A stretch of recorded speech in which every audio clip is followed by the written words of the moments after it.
الله أكبر الله أكبر الله أكبر لا إله إلا الله الله أكبر الله أكبر ولله الحمد لا إله إلا الله وحده صدق وعده ونصر عبده وأعز جنده وهزم الأحزاب وحده لا إله إلا الله ولا نعبد إلا إياه مخلصين له الدين ولو كره الكافرون الله أكبر الله أكبر الله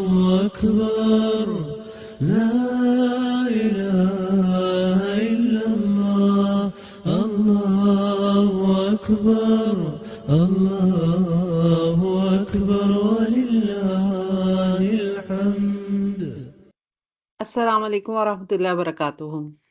کیا حال ہے آپ لوگوں کا؟ الحمدللہ رب العالمین.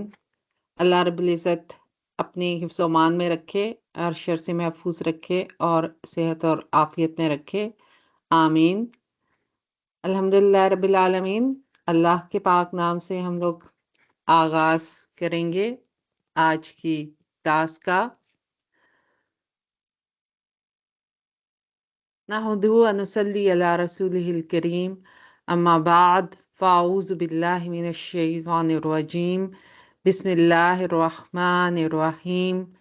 رب اشرح لی صدری ویسر لی امری واحلل عقدۃ من لسانی یفقہوا قولی. ربی زدنی علما ربی زدنی علما ربی زدنی علما. اللہم فقہنا فی الدین. اللہم انی اسألک علما نافعا ورزقا طیبا وعملا متقبلا، آمین یا رب العالمین. الحمدللہ ہم نے جس کورس کا آغاز کیا کل کے دن پہ، آج ہماری دوسری کلاس ہے سیرۃ الرمضان کی، اور کل کے دن پہ ہمارا تعارفی کلاس تھی، انٹروڈکشن کلاس تھی، جس میں ہم نے کورس کا تعارف دیکھا تھا. اسی طرح اس کورس کے مقاصد دیکھے تھے کہ اس کورس کو کرنے کے بعد ہم جو 40 دن کا کورس ہے، اس کے کرنے کے بعد ہم کس قابل ہو جائیں اور ہمارے کیا مقاصد ہیں جو ہم اچیو کرنا چاہتے ہیں. اس کے حوالے سے ہم نے جانا کل کے دن پہ. اسی طرح سے رجب المرجب جو اسلامی کیلنڈر کے مہینے ہیں، رجب اور شعبان، اس کے حوالے سے ہم نے کچھ جانا تھا. اس کی فضیلت کے حوالے سے قرآن و حدیث کی روشنی میں ہم نے جانا. اور آج کے دن پہ ہم باقاعدہ سیشن کا آغاز کریں گے. کل جیسے جب تعارفی کلاس ہوئی تھی تو آپ کو اس حوالے سے بتایا گیا تھا کہ جب ہم کلاس لیں گے تو جو ہفتے میں ہماری 4 دن کی کلاس ہوگی 1 گھنٹے کی، اس میں ہمارے 1 گھنٹے کی کلاس میں 4 سیشن ہوں گے، اور تقریباً ہر سیشن آلموسٹ 10 to 15 منٹس کا ہوگا. تو ہم اسی طرح سے اس کو لے کر چلیں گے. تو آج ہم آغاز کرتے ہیں سب سے پہلے سیشن کا، جس کا نام ہے پاکیزگی کی راہ، اور اس میں ہمارا آج کا ٹاپک ہے عبادت. عبادت کے حوالے سے سب سے پہلے ہمیں اس کا مفہوم سمجھنا ضروری ہے، اس کی اہمیت اور ضرورت کیا ہے.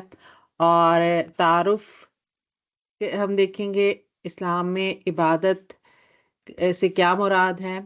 اسلام میں عبادت نہ صرف نماز یا روزے تک محدود ہے، بلکہ ایک یہ جامع اور وسیع تصور ہے جو انسان کی پوری زندگی کو شامل کرتا ہے. یہ اللہ تعالیٰ کے ساتھ تعلق، بندگی اور اس کی رضا حاصل کرنے کا ذریعہ ہے. آج کے لیکچر میں ہم قرآن و حدیث کی روشنی میں عبادت کا مفہوم، اس کی اہمیت اور ہماری زندگی میں اس کی ضرورت پر غور کریں گے.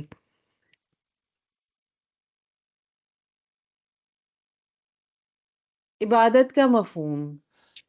عبادت کا مفہوم، اس کا لغوی تعریف کیا ہے، یعنی اس کی لغت میں ڈکشنری میں عبادت سے کیا مراد ہے؟ عبادت عربی لفظ عبد سے نکلا ہے، جس کا مطلب ہے بندگی یا غلامی، ان کے جو غلام ہوتا ہے اس کو عبد کہا جاتا ہے، بندے کو۔ تو عبادت بھی اسی لفظ سے نکلا ہے، یعنی کہ جو بندہ ہے وہ اللہ کا بندہ ہے، تو وہ کس کا غلام ہے؟ اللہ تعالیٰ کا غلام ہے اور اسی کی طرف رجوع کرتا ہے۔ شرعی تعریف، عبادت کا مطلب ہے ہر وہ قول، عمل یا نیت جو اللہ کی رضا کے لیے ہو، چاہے وہ ظاہر ہو یا پوشیدہ۔ تو اس ڈیفینیشن کو ذرا توجہ سے دیکھیے گا کہ عبادت کا مطلب کیا ہے؟ ہر وہ قول، عمل یا نیت جو اللہ کی رضا کے لیے ہو، یعنی کہ جو ہم اپنی زبان سے جو لفظ بولتے ہیں، جو قول بولتے ہیں، کوئی بھی آپ کام کرتے ہیں، کوئی نیکی کی بات، کوئی بھی ایسی چیز جو کہ اللہ کی رضا کی خاطر ہو، کوئی بھی آپ اچھی بات کرتے ہیں، تو وہ بھی عبادت کا درجہ رکھتی ہے جب وہ اس کے لیے نیت کیا ہو؟ خالص اللہ تعالیٰ کی رضا حاصل کرنا ہو۔ اور انسان کا کوئی بھی عمل ہو، عبادت کے کچھ تو ہم ظاہری ارکان ہیں جس کے بارے میں ہم جانتے ہیں، لیکن کوئی بھی ایسا عمل جو روزمرہ کی روٹین میں بھی انسان سر انجام دیتا ہے، جب اس کو اللہ کی رضا کے لیے کرتا ہے تو وہ عبادت کا درجہ رکھتا ہے۔ اور پھر نیت بھی، جو انسان کے ارادے ہیں وہ خالص اللہ تعالیٰ کے لیے ہوں، اللہ تعالیٰ کی رضا حاصل کرنے کے لیے ہوں، تو وہ بھی عبادت کے درجے میں ہوں گے، چاہے یہ سب ظاہر ہو یا پوشیدہ ہو۔ قرآن کی روشنی میں ہم دیکھتے ہیں عبادت کا مفہوم، اللہ تعالیٰ فرماتا ہے وَمَا خَلَقْتُ الْجِنَّ وَالْإِنسَ إِلَّا لِيَعْبُدُونَ، سورہ زاریات کی آیت نمبر 56 ہے، اور میں نے جنوں اور انسانوں کو صرف اپنی عبادت کے لیے پیدا کیا۔ تو ہم اس آیت کی روشنی میں ہمیں کیا پتہ چلتا ہے کہ اللہ رب العزت نے انسانوں کو کس مقصد کے لیے پیدا کیا؟ اپنی عبادت کے لیے۔ تو رک کر ضرور سوچئے گا کہ ہم اپنی زندگی کو کن کاموں کے لیے لگا رہے ہیں اور کہاں صرف کر رہے ہیں، اور جس مقصد کے لیے اللہ تعالیٰ نے ہمیں پیدا کیا ہے، کیا ہم اس مقصد کے تقاضوں کو پورا کرنے کے لیے کوشش کر رہے ہیں؟ حدیث کی روشنی میں رسول اللہ صلی اللہ علیہ وسلم نے فرمایا الدعاء هو العبادہ، سنن ترمذی کی روایت ہے، یہ 3372 نمبر پہ، دعا ہی عبادت ہے۔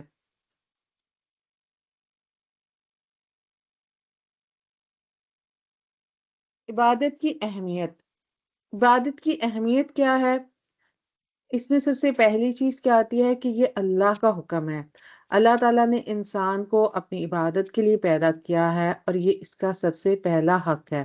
تو اللہ تعالیٰ جو کہ ہمارا خالق، مالک ہے، رازق ہے، وہی ہمارا پیدا کرنے والا ہے، وہی ہماری روزی کے انتظام کرنے والا ہے، وہی ہماری تمام نعمتیں عطا کرنے والا ہے، تو پھر حق بھی اللہ تعالیٰ ہی کا ہے کہ ہم اسی کی عبادت کریں۔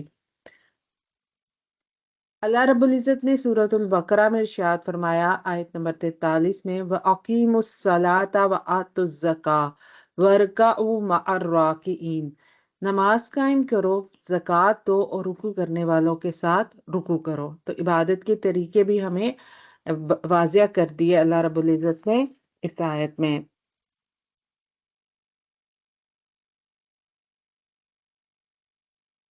اور پھر اس کی عبادت کی اہمیت اور کیا ہے کہ یہ روح کی تسکین کا باعث ہے۔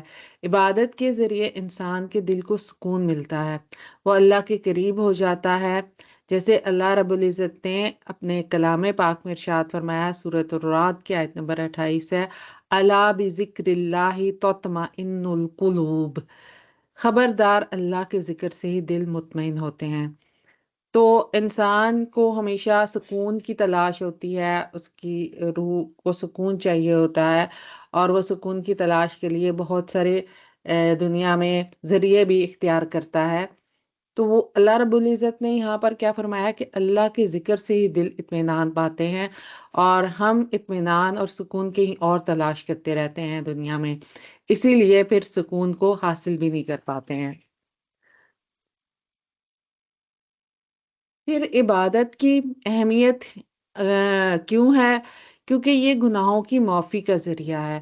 عبادات انسان کے گناہوں کی معافی کا ذریعہ بنتی ہیں۔ رسول اللہ صلی اللہ علیہ وآلہ وسلم نے فرمایا، الصلاۃ الخمس والجمعۃ الی الجمعہ ورمضان الی رمضان مکفرات ما بینہن اذا اجتنبت الکبائر۔ صحیح مسلم کی روایت ہے، پانچوں نمازیں جمعے سے جمعے تک اور رمضان سے رمضان تک گناہوں کا کفارہ ہیں، جب تک کبیرہ گناہوں سے بچا جائے۔ تو اللہ رب العزت کا بہت بڑا احسان ہے، اور اللہ رب العزت کی کتنی بڑی رحمت ہے ہمارے لیے کہ ہم جو عبادت اللہ تعالیٰ کے لیے کرتے ہیں، وہ عبادت، اس عبادت کا تو اجر اللہ تعالیٰ انشاءاللہ دیں گے اور دیتے ہیں۔ وہ عبادت ہمارے گناہوں کا کفارہ بن جاتی ہے، جو ہم سے روزمرہ کے گناہ ہم سے ہو جاتے ہیں۔ کوئی بھی انسان ایسا نہیں ہے جس سے گناہ نہ ہوتے ہوں، اور ہم دیکھتے ہیں کہ ہم روز پتہ نہیں کتنے کتنے گناہ کر لیتے ہیں، اور کچھ گناہ ایسے ہوتے ہیں جو ہمارے علم میں ہوتے ہیں یا جن کو ہم جانتے ہوئے بھی کر رہے ہوتے ہیں، کچھ ایسے ہوتے ہیں جو ہم سے نہ چاہتے ہوئے بھی ہو جاتے ہیں، کچھ ہمیں یاد رہتے ہیں، کچھ نہیں یاد رہتے۔ تو وہ عبادت جو ہم اللہ کی رضا کے لیے کرتے ہیں، ان سارے گناہوں کے کفارے کا باعث بن جاتی ہے، سوائے کبیرہ گناہوں سے۔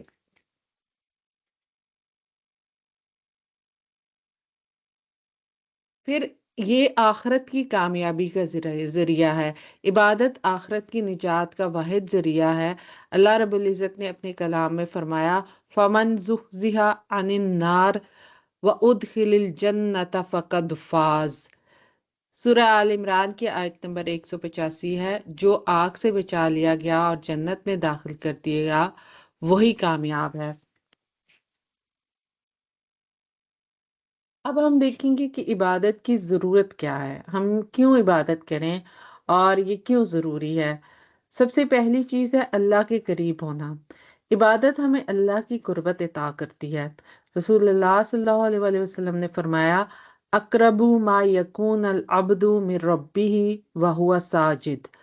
صحیح مسلم کی روایت ہے، بندہ اپنے رب کے سب سے قریب سجدے کی حالت میں ہوتا ہے۔ تو اللہ تعالیٰ کے قرب حاصل کرنے کے لیے ہم سب چاہتے ہیں کہ ہم اللہ تعالیٰ کا قرب حاصل کریں، اللہ تعالیٰ کی محبت حاصل کریں، تو عبادت اس کا سب سے بڑا ذریعہ ہے۔ پھر یہ زندگی کا مقصد ہے۔ عبادت کے بغیر زندگی بے مقصد ہو جاتی ہے۔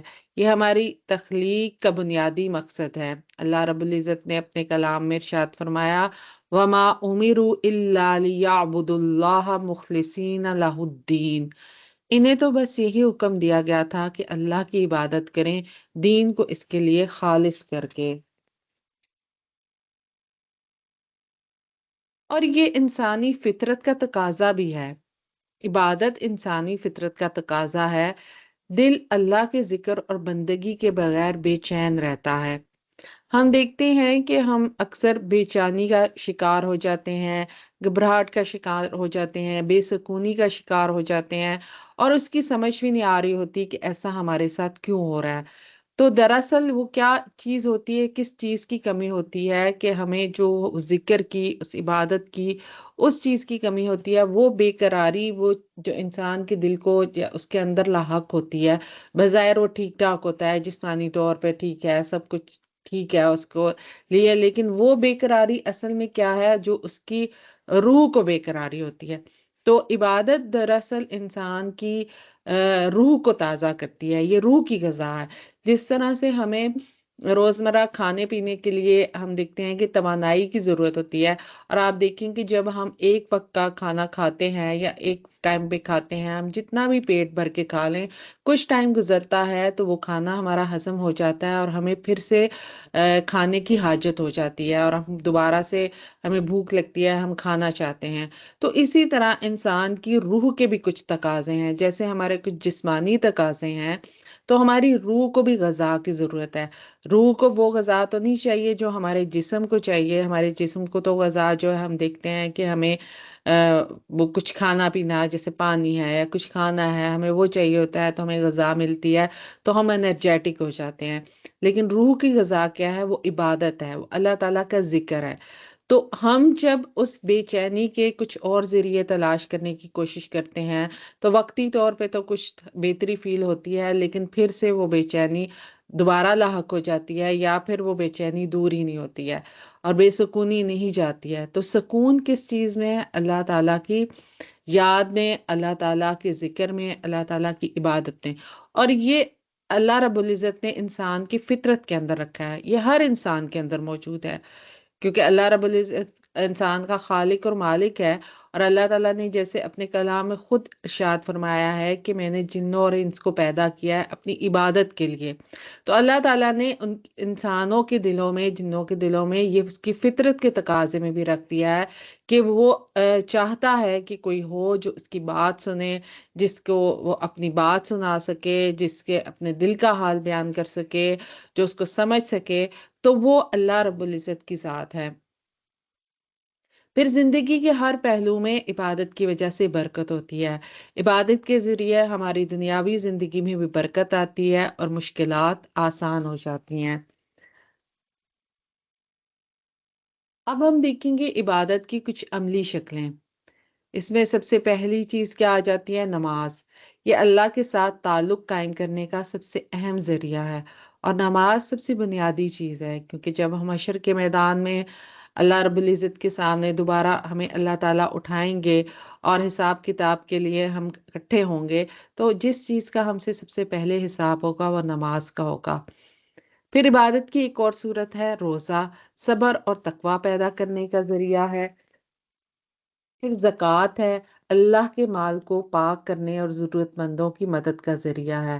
دعا، ہر حالت میں اللہ سے مدد مانگنا۔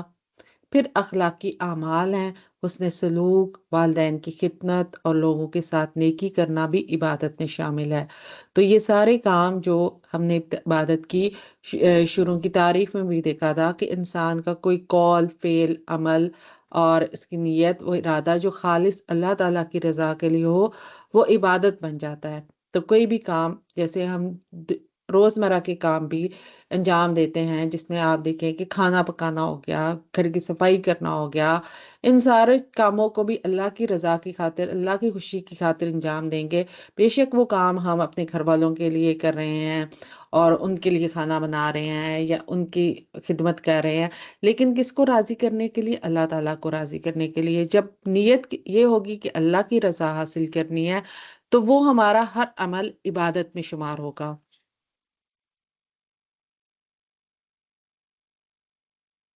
عبادت ہماری زندگی کا مقصد، دل کی راحت اور آخرت کی کامیابی کا ذریعہ ہے۔ اس کے ذریعے ہم اللہ کے قریب ہوتے ہیں اور دنیاوی اور اخروی برکتیں حاصل کرتے ہیں۔ اللہ ہمیں اخلاص کے ساتھ عبادت کرنے اور اس کے تقاضے پورے کرنے کی توفیق عطا فرمائے۔ آمین۔